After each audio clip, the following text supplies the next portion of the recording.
శుభోదయం. నారు మంచి నోట ఓ మంచి మాట.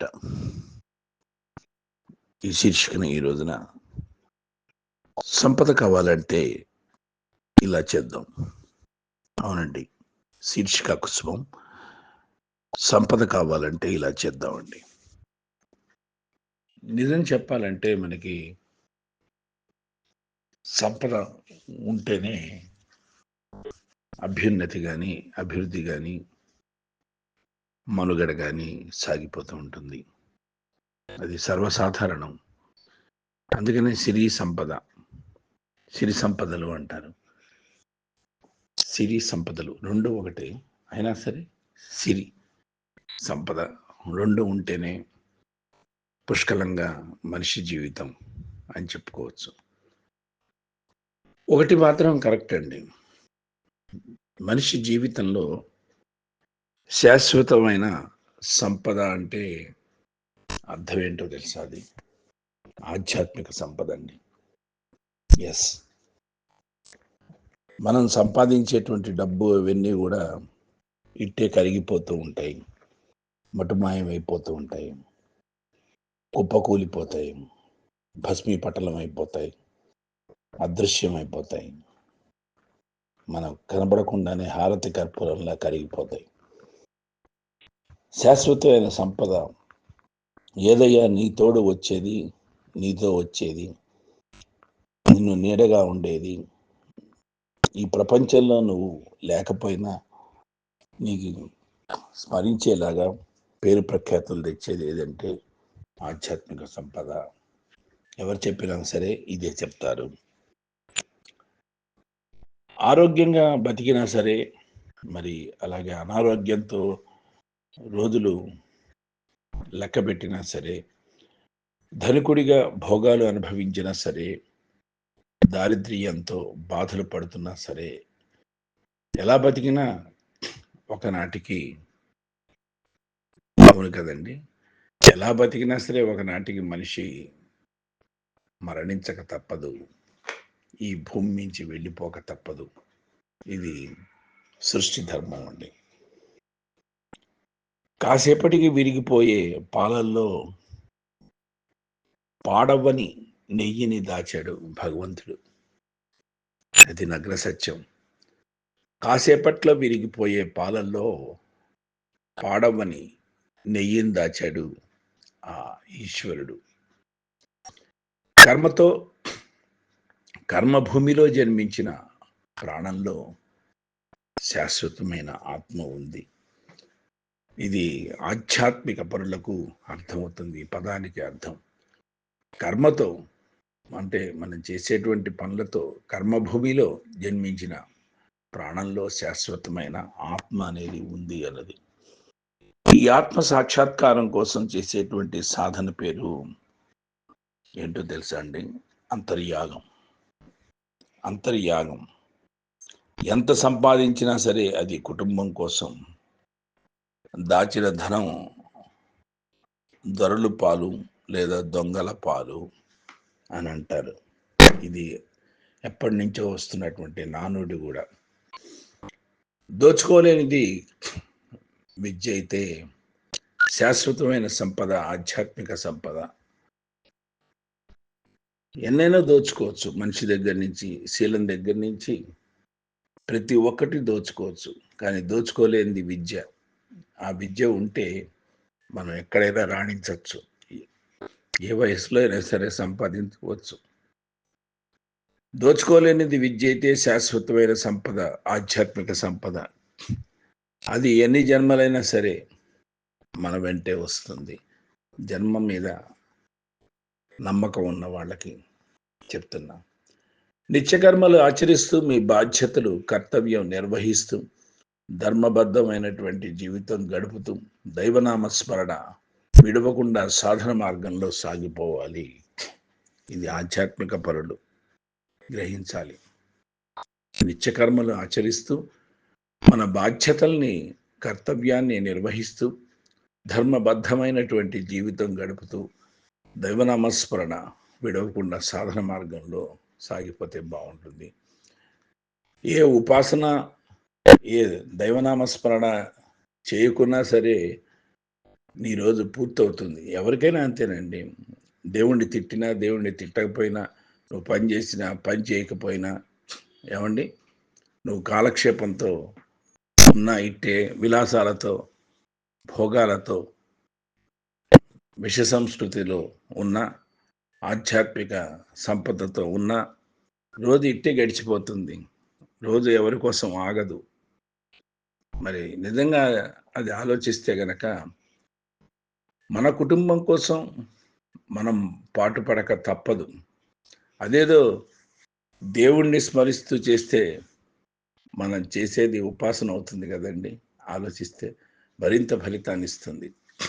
కొంతమంది అనకూడదు గానీ, వాళ్ళు పని చేస్తున్నంత సేపు గూడా రామ, రామ, రామ, రామ అనుకుంటారు. లేతే నారాయణ, నారాయణ అంటారు. శ్రీకృష్ణ, శ్రీకృష్ణ అంటారు. కొంతమంది ఓం సాయి, ఓం సాయి అంటారు. వాళ్ళిష్టం. వాళ్ళకి తోచిన విధంగా వాళ్ళ ఇష్టదైవాన్ని నమో వెంకటేశ అనుకుంటారు. పిల్లలకి అదే పేర్లే పెట్టుకుంటారు. ఎందుకంటే అలా అయినా సరే, ఒరేయ్ నారాయణ, లేతే ఒరేయ్ వేణు అలా ఎందుకంటే ఆ పేరుతో అయినా సరే స్మరించుకోవచ్చని. ఇంకా చెప్పాలంటే చాలామంది మనసులోనే తలుచుకుంటారు. హరి అనుకుంటారు. అలా రకరకాలుగా అనమాట.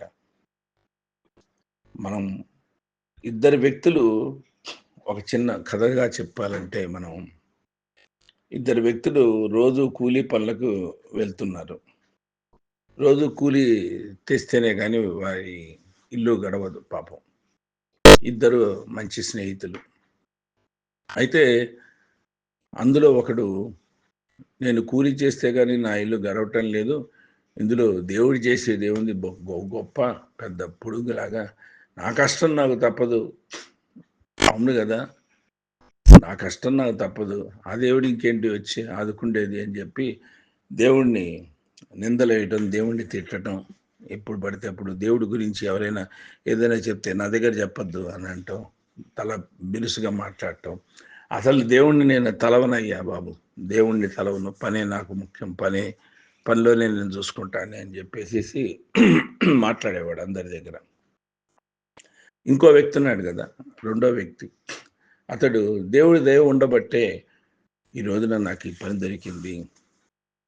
ఆ పని దొరికింది కాబట్టే 4 మెతుకులు నా కుటుంబం నోట్లో వెళ్తున్నాయి. మేము గడుపుతున్నాం. అంతా దేవుడి దయ. నేను నా కుటుంబాన్ని పోషించుకోగలుగుతున్నాను. ఆ దేవుడికి నేనెప్పుడూ సరే సర్వదా కృతజ్ఞుడిని. నేను ఎలాగో రోజంతా కష్టపడి పని చేయక తప్పదు. ఆ పని చేసే సమయంలోనే నేను నా సమయాన్ని సద్వినియోగం చేసుకోవాలి అని పని చేస్తూ కూడా దేవుడి నామస్మరణ మనసులో చేసుకుంటూ పనిచేసేవాడు. అంతేకాకుండా నిద్ర లేచిన దగ్గర నుండి నారాయణ స్మరణ చేస్తూ నారాయణ, నారాయణ, నారాయణ అంటూ కష్టం చేసుకునేవాడు. పొద్దుపోయేసరికి అతనికి రావాల్సిన కూలీ డబ్బుతో పాటు కొన్ని వేల సార్లు నారాయణ నామజపం చేసిన పుణ్యం కూడా అతని ఖాతాలో పడిందండి. ఆ నామస్మరణ వల్ల అతనిలో ఆత్మ వివేకం కలిగింది. ఆలోచన కలిగింది. ఉన్నతంగా ఆలోచించగల ప్రశాంతమైన మనసు లభించింది. ధ్యానం చేయటం ప్రారంభించాడు. అలా ధ్యాన నిమగ్నుడై ఒక సాధకుడయ్యాడు. యోగ సాధకుడయ్యాడు. ధ్యాన సాధకుడయ్యాడు. అలా ఎంతోమంది ఉన్నారు. ఒక విధంగా చెప్పాలంటే అతను ఒక యోగి అయ్యాడు. ఆదిత్య యోగిలాగా.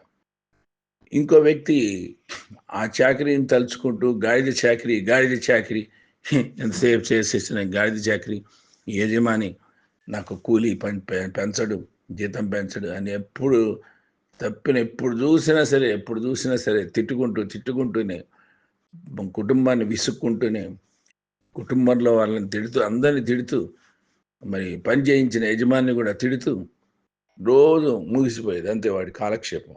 ఇంకేం లేదు. వాడి ఖాతాలో లేదు ఇంకో పళ్ళె.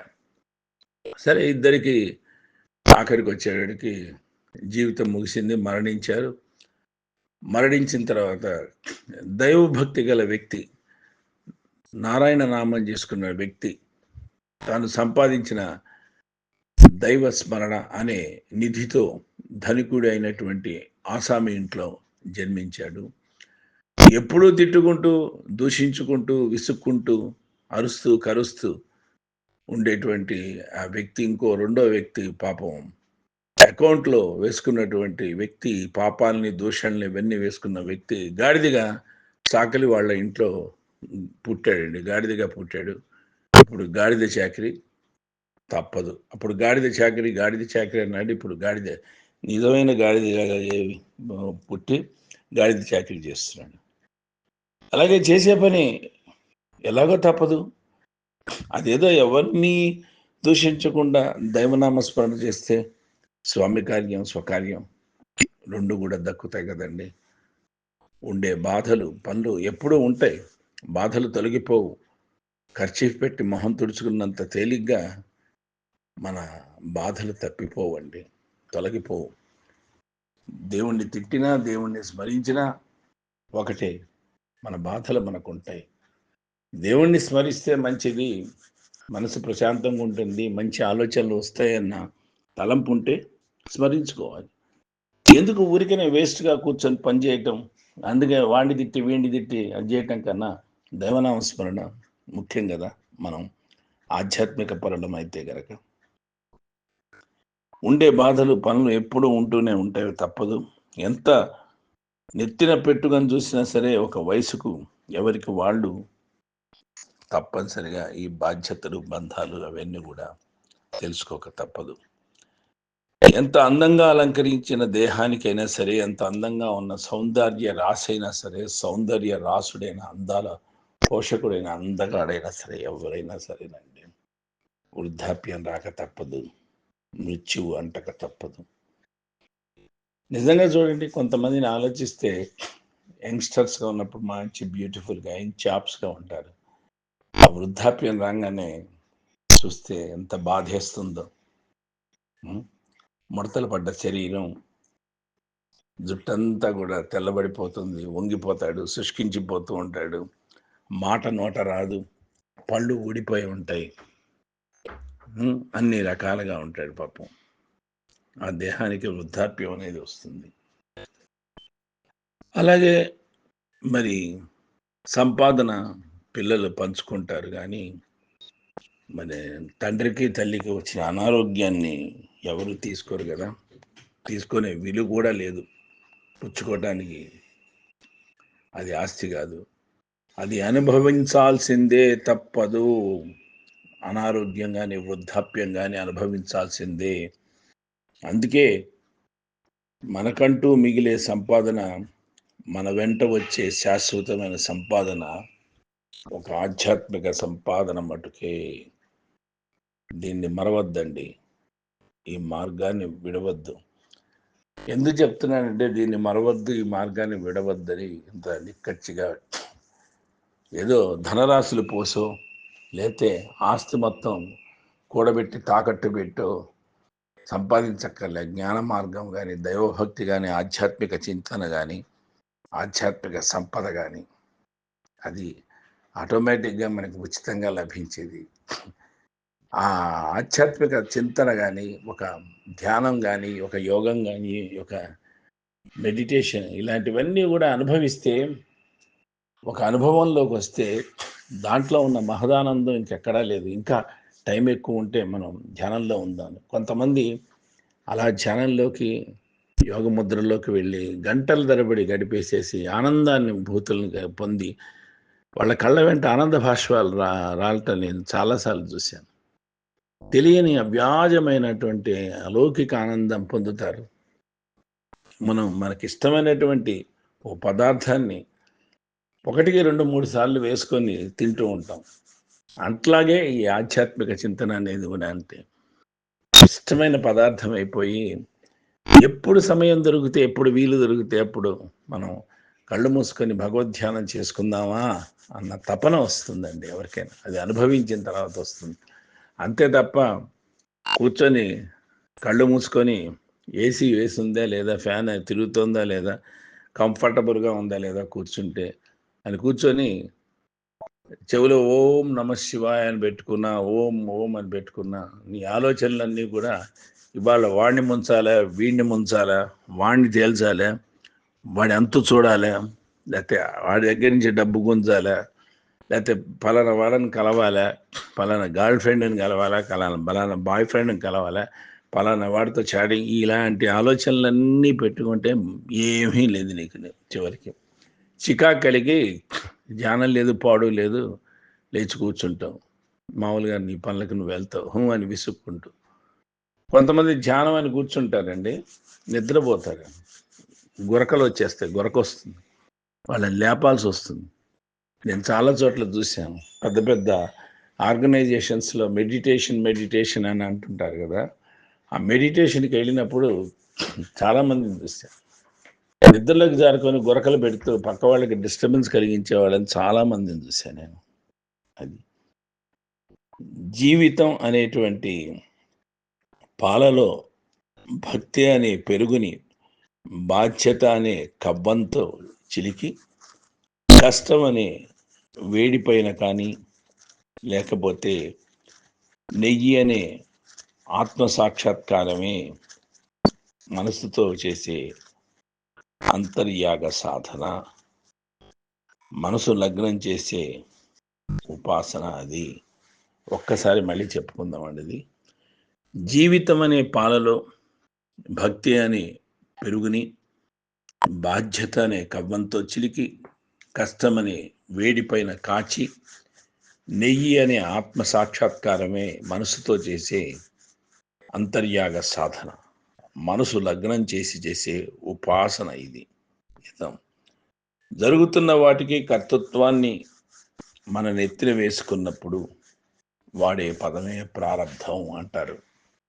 జరుగుతున్న వాటికి కర్తృత్వాన్ని మన నెత్తిన వేసుకున్నప్పుడు వాడే పదం ప్రారంధం.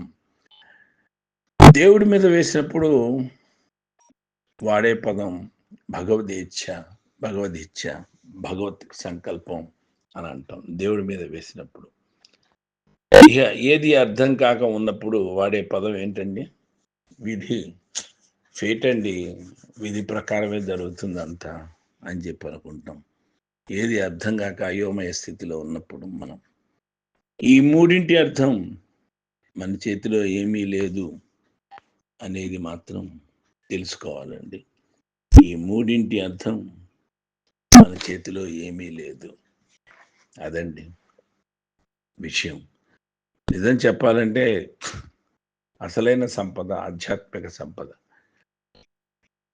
ఆధ్యాత్మిక సంపద అంటే మన భాషలో, నా థాట్లో నేను చెప్పాలంటే మానవత్వం. ఆధ్యాత్మికత అంటే మానవత్వం, ఆధ్యాత్మికత అంటే మంచితనం, ఆధ్యాత్మికత అంటే 10 మందికి సహాయం చేయటం, ఆధ్యాత్మికత అంటే 4 మంచి హితవచనాలు చెప్పటం, ఆధ్యాత్మికత అంటే 4 మంచి పలుకులు గ్రహించటం, ఆధ్యాత్మికత అంటే మంచి మార్గంలో పయనించటం, ఆధ్యాత్మికత అంటే ఒకరికి హాని చేయకుండా, కీడు తలపెట్టకుండా జీవితాన్ని సాగించటం, ఆధ్యాత్మికత అంటే ఉన్నదాంతో తృప్తి చెందటం అండి.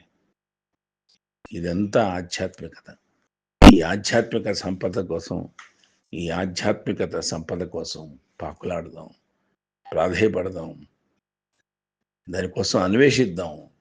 ఈ ఆధ్యాత్మిక సంపద ఎవరు మనకి జ్ఞానబోధ చేస్తారో, ఎవరు మనకి అందజేస్తారో అట్లాంటి గురువుల కోసం పాకులాడదాం, వెతుకుదాం, ఆశ్రయిద్దాం, ఆనందిద్దాం, జీవితాన్ని స్వర్గమయం చేసుకుందాం, జీవితాన్ని ఆనందమయం చేసుకుందాం.